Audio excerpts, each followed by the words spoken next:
Hi all! ஒரு சூப்பரான PRAN fry எப்படி பண்றதுன்னு சொல்லி பார்க்கலாமா? 2 டேபிள் ஸ்பூன் அளவுக்கு நல்லெண்ணெய் ஊத்திட்டு, கொஞ்சமா சோம்பு போட்டு தாளிச்சதுக்கப்புறம், சின்ன வெங்காயம், பெரிய வெங்காயம் 2யுமே மிக்ஸ் பண்ணி தான் நான் வதக்கியிருக்கேன் நானு. நீங்க சின்ன வெங்காயம் மட்டும் கூட யூஸ் பண்ணலாம். ரொம்ப டேஸ்டியா இருக்கும். நல்லா பொன்னிறமா வதங்குனதுக்கப்புறம் 2 தக்காளிய ஸ்லைஸ் பண்ணி, மூடி போட்டு வேக வச்சு வதக்கி எடுத்துக்கலாம். அப்பதான் அதோடைய புளிப்பு தன்மை மாறாம இருக்கும். ப்ரான நல்லா வாஷ் பண்ணிட்டு, 1/2 மணி நேரத்துக்கு முன்னாடி இஞ்சி பூண்டு பேஸ்ட், மிளகாய் தூள், மஞ்சள் தூள், உப்பு போட்டு ஊற வச்சிருக்கோம்.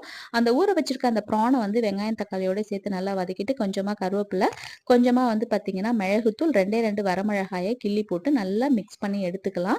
ஸோ, அப்போ வந்து பார்த்தீங்கன்னா, மூடி போட்டு வேக வைக்கும்போது அதுலேருந்து நெறைய தண்ணி வரும். ப்ரான்ல இருந்து நம்ம எக்ஸ்ட்ரா தண்ணி ஊத்த தேவையே இல்ல. ஸோ, அதே தண்ணியிலேயே வந்து பார்த்தீங்கன்னா, மூடி போட்டு வேக வச்சோம்னா சூப்பரா பாயில் ஆகி வந்துரும். ரொம்ப நேரம் ப்ரான குக் பண்ணோம்னா ரப்பர் மாரி ஆயிடும். டேஸ்ட்டே நல்லா இருக்காது. ஸோ, ப்ரான் வேக ரொம்ப லேட் ஆகாது. 5 மினிட்ஸ்லயே வந்து நல்லா குக் ஆகி வந்துரும். ஸோ, லாஸ்ட்டா இறக்க போற நேரத்தில கொஞ்சமா பெப்பர் தூள், கொத்தமல்லி இலைகள் இத போட்டு இறக்கணும்னா சூப்பரான ப்ரான் ஃப்ரை ரெடி. பாய்.